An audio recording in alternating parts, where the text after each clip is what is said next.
और उनको ठोकने का अंदर काम करते हैं। ऐसे प्रशासन में जो अधिकारी ये कच्चे अधिकारी और पक्के कर दिए गए हैं, और पक्के इस आधार पर कर दिए गए हैं कि भाई आप यहाँ आओ, प्रशासन में बैठो, हमारी बहन बेटियों की इज्जत लुटवाओ, और कुछ नहीं है। और पुलिस प्रशासन इसको पूरा सहारा दे रहा है, पूरा सहारा दे रहा है। पुलिस प्रशासन बलात्कारियों को भी अपना पूरा आसरा दिया हुआ है। इन्होंने एक बार भी सोनिया तंवर जी से ये आश्वासन नहीं दिया कि मैडम हमारी भी बहन बेटियां हैं, हम भी आपके साथ खड़े हैं। उल्टा सीएम का जो सीएम सर जो बीजेपी से हैं, हमारे मनोहर लाल खट्टर जी, मैं आपके चैनल से ये कहना चाहूँगा कि जिस पुलिस वाले ने हमारी बहन बेटियों को ऐसे जब्बी भर के और गाड़ी में ठूसा है, मैं उनके साथ सख्त से सख्त कार्रवाई चाहता हूँ, सख्त से सख्त कार्रवाई चाहता हूँ। उनको अपने ओहदे का इतना बड़ा नशा चढ़ गया है, वो ये भी नहीं देख पाते कि हमारी बहन बेटियों में और मतलब जेंट्स पुलिस में क्या अंतर होता है क्या नहीं। इतना बड़ा नशा जो उनकी आंखों पर चढ़ा हुआ है, ये बहुत जल्दी उतारने का हम काम करेंगे। और भाई मंजीत मोखरा को और अशोक सर तंवर को और सोनिया जी को उन्होंने अपने जबरदस्ती, कोई लेडी पुलिस नहीं थी, उन्होंने जबरदस्ती उनको अंदर ठोका है। हम आने वाले टाइम में ये चीजें उनको बता देंगे। क्या संविधान तुम्हारे से नहीं चल रहा है।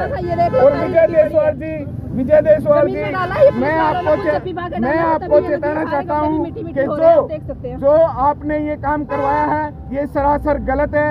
आपको इस पद से इस्तीफा देना पड़ेगा। एक नारी शक्ति के साथ आपने ऐसी हरकत जो की है वो बिल्कुल निंदनीय है, और हम इसकी घोर निंदा करते हैं। और आने वाले टाइम में विजय देशवाल जी को अपना इस्तीफा देना ही देना पड़ेगा। संजीव, हमारे साथ में संजीव तेसावर जी एससी खाप के प्रदेश अध्यक्ष, आप क्या कहना चाहते हैं इस बारे में? सर, ये सरासर पुलिस की तानाशाही है और एक धक्काशाही है। जिस हिसाब से हम शांतिपूर्ण तरीके से अपना आंदोलन कर रहे थे, चल रहे थे, एक मार्च कर रहे थे, तो उन्होंने लॉ ऑर्डर का हवाला देके कहा कि हाँ भी आप लॉ ऑर्डर का उल्लंघन कर रहे हैं। तो उस तरीके से हम अपनी बात रखी उनके सामने कि हम सिर्फ एसपी साहब के निवास स्थान तक हम जाना चाहते हैं, तो वो उसमें भी हमें जाने से रोका गया।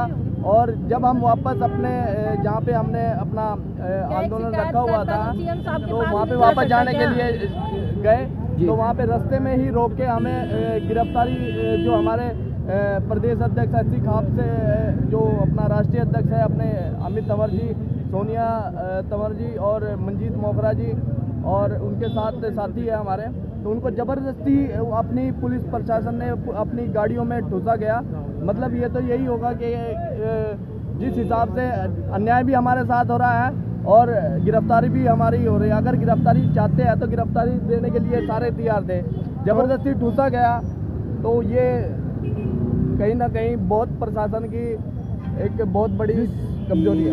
तेसावर जी, आगे की कार्रवाई क्या रहेगी? अब आगे की कार्रवाई क्या रहेगी? आगे की कार्रवाई ये, जिस हिसाब से अपनी बहन बेटियों को हमने मान सम्मान और उनके हक की लड़ाई लड़ने के लिए आगे से हमने आंदोलन किया है, ये जिस हिसाब से अपनी बात रखने के लिए हमने यहाँ छोटा आंदोलन किया था और शांतिपूर्ण तरीके से आंदोलन किया था, ये आंदोलन आगे जाके बहुत बड़ा रूप लेगा, क्योंकि ये अब हमारी बहन बेटियों की, हमारी माँ बहनों की इज्जत की बात है।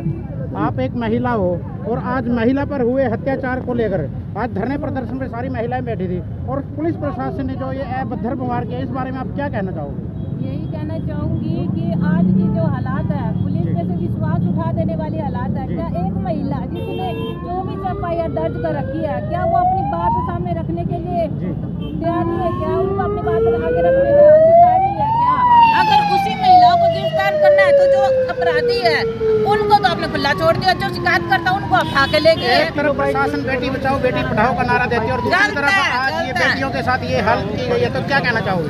गलत है बिल्कुल ही, जो वो प्रचार कर रहे हैं, जिसने भी निकाला बेटी बचाओ बेटी पढ़ाओ, गलत है ये, बिल्कुल अपोजिट है सर। क्या कहाँ बेटी सेफ है? रेप हो रहे छोटी छोटी बच्चे के 7 साल की लड़कियां होती क्या है? महिलाओं से क्या अपील करना चाहोगे? देश की बेटियों से क्या अपील करना चाहोगे? देश की महिलाओं से क्या अपील करना चाहोगे? देश की महिलाओं से यही अपील करना चाहूंगी, बहनों अपनी सुरक्षा खुद रखो, अपने हाथ में एक लाठ लेकर चलो, जो सारा देखता है उसकी आंखें फोड़ दो। और जहाँ सारे थाने में खड़े हो जो लेडीज ने एक केस मार के बंदा खुद खड़े होगी, भाई कर लो जो करना हमारा, अपनी सुरक्षा अपने हाथ में होगी। कोई देखे कोई बुरी नजर डाला है, अपने हथियार तुम खुद ठालो, पुलिस पे भरोसा करना है, सरकार पे भरोसा करना छोड़ दो। देखा आज का रिजल्ट, सिर्फ एक FIR दर्ज करवाई थी, कितनी बहनें सामने आई निकल के, उनका तो सुनाएंगे तो देखने का नंगे नंगे इस तरह से दिखाया उन्होंने, देखने का भी दिल नहीं करता कि ऐसे ऐसा हो रहा है। काट डालो सालों को, जो भी सामने आ रहा है क्यों कर रहे हो भाई, इंसान नहीं है क्या?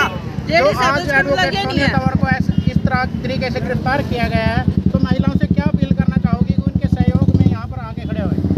मैं यही सभी महिलाओं से, जो पीड़ित हो चाहे ना पीड़ित हो, आज हमारे साथ हुआ है, कल उनके साथ भी कुछ हो सकता है या हो रहा है, वो सामने नहीं आना चाहती। लेकिन आज के जो हालात है टाइम को देखते हैं, हाथ जोड़ के अपील करती हूँ मीडिया वालों से भी, जो भी है साथ, सोनिया बहन जी का साथ दीजिए। क्यों उठा के ले ली गई, उनकी गलती क्या है? पुलिस प्रशासन से कोई पूछने वाला तो हो, उन्होंने तो अपनी शिकायत के ऊपर धरना दे के बैठी थी, उनकी 24 FIR कोई कार्रवाई नहीं हुई, इसी के लिए तो बैठी थी और कुछ तो कर भी नहीं रहे थे। सर, सोनिया तंवर ने 25 मामले ऐसे हैं जिन्होंने ऐसी वीडियो और ऑडियो भेजी हैं और 25 FIR करवाई हैं, और ऐसे और जो बहुत से केस हैं, लगभग 150 के केस हैं जो सोनिया तंवर जी ने लगा रखे हैं, उन पे कोई कार्रवाई नहीं हुई। और कल जो सोनिया तंवर जी ने अपनी आवाज़ बुलंद करी है, सोनिया तंवर का सिर्फ एक चेहरा है, सोनिया तंवर की वो 100% औरतों की आवाज़ बन के वो निकली थी। लेकिन धरना प्रदर्शन पे भी काफ़ी बेटियां व महिलाएं पहुंची हैं। मैं सर वही बताना चाहती हूँ कि सोनिया तंवर धरने पे अकेली बैठी थी और जितनी भी महिलाएं आई थी वो सारी पीड़ित हैं, जिनकी सुनवाई नहीं होती, जिनकी FIR जो हो चुकी है उन पर कार्रवाई नहीं होती। सिर्फ सोनिया तंवर का एक यही गलती है कि वो हिंदुस्तान की और हरियाणा की जो नारी शक्ति है उनकी आवाज़ बनकर वो बोलती हैं, यही गलती है उनकी। आज इस तरीके से उनका मुंह बंद करके अमित तंवर जी का और सोनिया तंवर जी को ऐसे जानवरों की तरह गाड़ी में धकेल कर ले गए हैं। अगर ये सरकार और प्रशासन ये सोचे कि आवाज़ ये दब देगी, ऐसे आवाज़ दबने वाली नहीं है। आप देख सकते हैं।